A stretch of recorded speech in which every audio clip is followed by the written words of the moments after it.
kenapa ini ada di posisi agenda pertama dan disampaikan lebih awal. Kenapa ini lebih awal?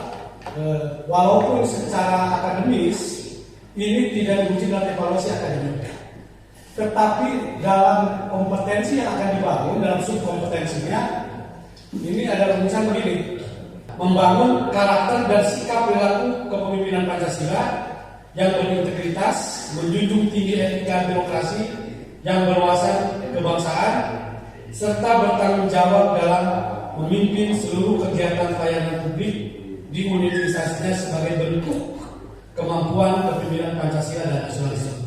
Ini agak sulit kalau terjemahkannya ya. Sampai ada pertanyaan, di mana posisi yang dulu lah saya mastery dalam proyek perubahan. Mungkin kalau kurang memahami waktu dia bertanya, mestinya tadi akan kalau dia melakukan aksi perubahan berbasiskan ini, tentu akan menghasilkan aksi perubahan yang langsung saja bagusnya. Nah, salah satu yang saya coba gambarkan adalah satu mata pelatihannya itu wawasan kebangsaan. Ini saya disampaikan bagaimana kalau saya melakukan pembelajaran di depan kelas nantinya. Mungkin ini yang secara saya lewat aja. Yang pertama mungkin sama lah, pasti perkenalan dan lain sebagainya. Kemudian juga saya dahului dengan motivasi. Ya, kemudian sudah motivasi, kita juga dengan berbagai cara motivasi yang bisa lakukan. Kemudian ada beberapa di sini, pertama wawasan kebangsaan nilai Pancasila, 2 Pancasila dan penerapan nilai-nilai bela negara, 3 analisis penguatan kapasitas kepemimpinan Pancasila dalam pengorbanan. Ini sangat berbeda dengan apa yang dalam modul, mohon maaf, karena saya bingung juga membaca modulnya. Tetapi saya ngacu aja pada draft perkalanya yang akan dibangun di situ. Rumusan kemarin ini. Karena kalau dalam modul yang membuatnya mungkin kalau di kita itu membuat kompetensi, subkompetensi. Tadi katanya belum ada perkalan. Draft perkalan.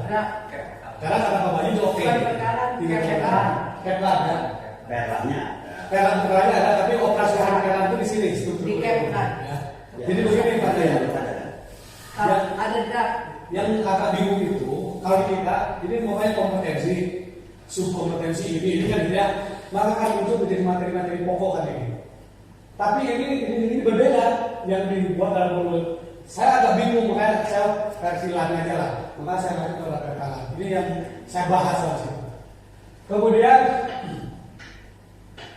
saya didahului sebelum ke materi. Saya adakan sebuah namanya, nggak tahu lah nama ini. Saya hanya ngobrolnya dengan singkat. Kalau saya menyampaikan materi ini apa namanya dalam diklat? Kata singkat, udah namain aja kan reading story. Ada yang juga bilangnya apalah istilahnya. Nah, supaya mereka lebih menarik tentang apa yang kita sampaikan, saya ambil data-data yang tentang keadaan bangsa ini.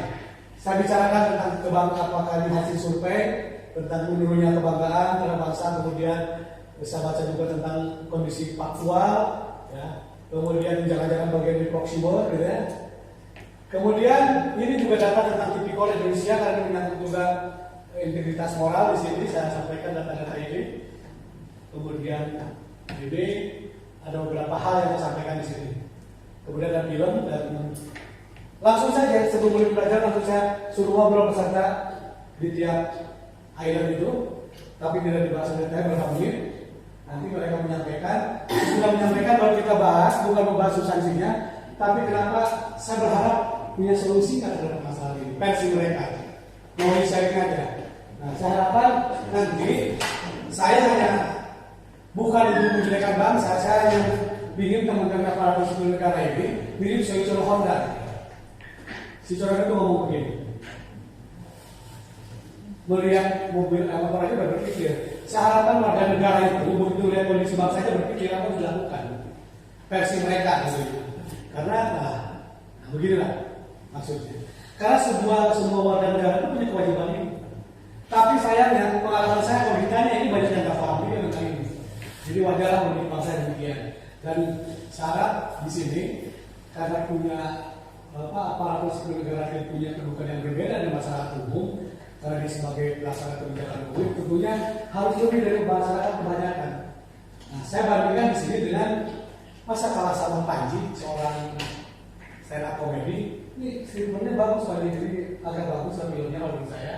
Tentang bahwa tanggung jawab bangsa itu milik semua. karena dia hanya seorang stand up comedy, keren namanya ini ya. Oke, wawasan Nusantara dan wawasan kebangsaan. Saya mulai di sini dengan sengaja saya bandingkan dengan berbagai teori dari luar negeri bahwa kita punya yang lebih dari luar negeri kalau untuk kebangsaan. Saya bandingkan tentang ini ada dasar teori Development of Global Security in the 21st Century versus wawasan Nusantara konsep ini. Bahwa konsep ini kita sudah punya jauh sebelum itu kan. Wawasan Nusantara dan tokohnya adalah, nah ini kalau di Nusantara ada ekonomi, politik, sosial, dan kita dalam wawasan Nusantara punya koleks waktu dan Kamnas. Ini untuk membangun kembali kebangsaan. Kemudian saya gambarkan juga tentang ini orang global sama yang tadi ya. Saya bandingkan juga konsepnya Juanda sih. Bagaimana membangun negara kepulauan, bahwa kita ini sudah punya tentang konsep itu. Nanti kita bisa bercerita seorang Juanda bagaimana di zaman itu gitu. Dia mampu mencapai konsep itu walaupun diimplementasikan di sudah Pak Mukhtar kalau masalah yang 12 ini. Tapi dasar dasarnya di sini. Ini ada banyak cerita tentang si Juanda, tentang konsep wawasan Nusantara, ya. Dinamika kependudukan, posisi diri SDM dan di konteks konsepnya. Dan saya bandingkan ini, nanti wawasan kebangsaan ini konsepnya saya akan bercerita. Saya ingin membandingkan nanti lagi bahwa kita keren, itu hebat pada mereka. Bagaimana dalam konteks konflik saya bandingkan daya versus tujuan negara pembukaan Undang-Undang 45. Ini konsep militer dari Amerika tahun berapa? Kita sudah punya konsep itu dalam pembukaan. Kalau dalam daya ini saya ada dasar-dasar teorinya dalam konteks negara bagaimana? Ini jadi dari cerita-cerita tadi saya ada sebuah teori, saya lupa nanti ada walaupun bukan teori, hanya pendapat dari Pak siapa nanti saya lupa dicatat di sini, kebetulan tidak sampaikan di sini. Yang dimaksud dengan kepemimpinan adalah kepemimpinan yang berbasis pada nilai Pancasila, kepemimpinan yang memahami dan mengupayakan perwujudan kebutuhan manusia yang paripurna yang tidak hanya berputar antara kepentingan ego dan material semata. Jadi ini belum ada teori secara bentang apa kepemimpinan Pancasila dan ini berbagai pendapat saja. Tapi nanti kita bahas diskusi dengan teman-teman di kelas tadi. Sudah selesai, langsung saja saya diskusi aja. Suruh diikuti mereka bagaimana mengimplementasikan Pancasila dalam pelaksanaan tugasnya sebagai pejabat administrator. Diskusi nanti kelompok-kelompok, presentasi dan dibahas di situ. Tapi kita juga harus punya siap untuk penguatannya. Ini untuk Pancasila.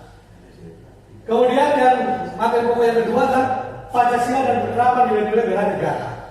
Di sini kita bicara tentang survei relatif. Saya sengaja sampaikan di luar ini supaya menohok kita lah. Ternyata ada sekian anak bangsa yang tidak hafal Pancasila. Padahal berbicara Pancasila lama sih. Kemudian konsepsi Pancasila itu apa? Saya coba gambarkan sederhana dengan film, dengan apa lah. Ya apa sih Pancasila itu? Kemudian di sini saya ingin berbicara agak sedikit kuat karena terkait dengan amandemen bahwa kata Bung Karno Pancasila itu kalau diperas menjadi satu lain hasilnya yaitu gotong royong. Nah ini pribadi ya bukan berpendapat umum juga masih patut tapi akan saya diskusi bahwa saya ada kekhawatiran sesudah 4 kali amandemen jangan-jangan Undang-Undang Dasar 45 itu akan menyimpang dari Pancasila. Apa indikatornya? Indikatornya sederhana aja kalau saya. Dalam Pancasila begitu banyak diatur pasal-pasal yang mengatur tentang hak asasi manusia. Dan hak asasi manusia ini kalau dirunut ke belakang, basisnya adalah individual. Teori itu. Padahal konsep Pancasila itu gotong royong. Dalam contoh kehidupan sehari-hari sudah mulai muncul dampak dari itu. Taruh, umpamanya kalau zaman dulu sekolah SD, kalau kita dihukum oleh murid, oleh guru, kita nggak pernah dengar. Sampai sekarang pun saya senang aja. Tapi kalau guru sekarang menghukum murid, bisa-bisa dianggap melanggar hak asasi manusia dilakukan oleh guru. Kemudian dalam kehidupan sehari-hari, kalau mau mulai berkurang, jangan didampak dari itu.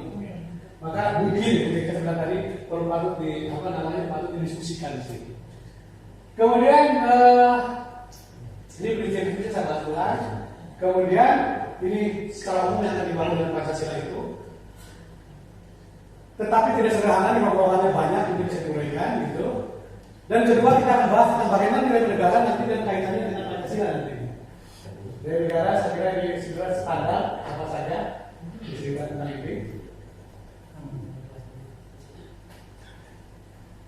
Sesudah selesai membahas ini, kemudian baru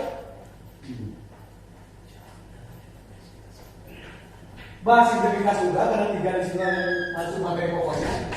Sesudah selesai membahas integritas, bagaimana penerapan tadi dalam penguatan kapasitas Pancasila?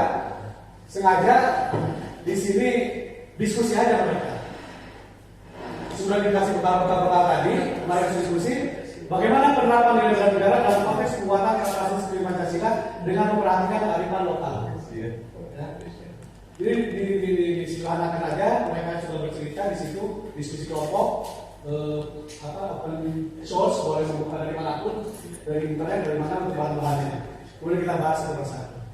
Dan materi ketiga ini langsung mereka saya bekali dengan berbagai film, cari film-film yang disumbangkan Korea, kemudian kerja kelompok, ya mereka membuat konsep-konsep tentang bagaimana penguatan kapasitas kepemimpinan Pancasila, penguatan kapasitas kepemimpinan Pancasila dalam pengelolaan Indonesia organisasi. Langsung aja diskusi, selesai di situ. Itu materi secara umum, kemudian mungkin kita penutup dengan berbagai cara supaya mereka lebih menarik untuknya. Dan diakhiri biasa sama yang di proses oleh Juragan Baban pada negeri, karena ini berbeda dengan keyakinan, itu nanti saya jadi minta bersyukur. Saya kira itu konsep secara umum tentang wawasan kebangsaan dalam wawasan kebangsaan kepemimpinan Pancasila, bela negara kepemimpinan Pancasila. Sedangkan dalam mata pelatihan bela negara kepemimpinan Pancasila lebih banyak membahas tentang bagaimana mengaplikasikan 5 nilai tadi dalam kehidupan sehari-hari sebagai pejabat administrator. Saya kira itu saja mungkin yang saya sampaikan, dan mudah-mudahan ini juga bisa memberikan pencerahan buat kita semua, karena konsep kepemimpinan Pancasila belum ada yang baku sebenarnya. Yang gimana sih?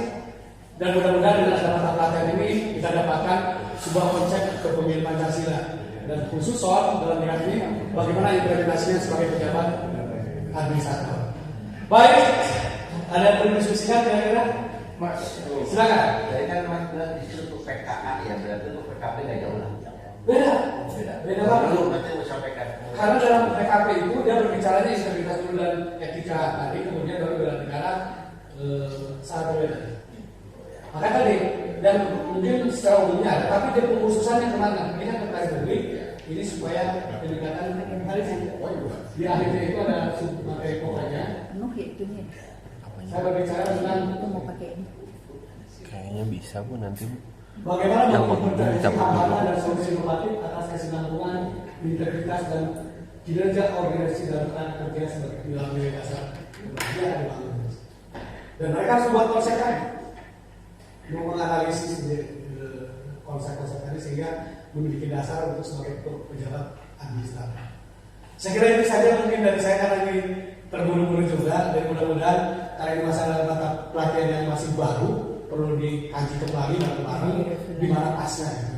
Dan ini tentunya sama lah, hanya kerja sehari gitu, sehari juga tidak, hanya beberapa jam dan langsung disampaikan di forum waktu itu. Jadi ini mudah-mudahan termasuk mata pelatihan lain, saya kira perlu lain khususnya di Bandung, kita ngumpul kembali untuk mempertajam dari mata pelatihan yang ada dalam kurikulum ini. Karena Nanti posisinya di sebelah modul yang ada juga tidak menutup, kita harus berkreasi di sini. kameranya. Boleh mengembangkan.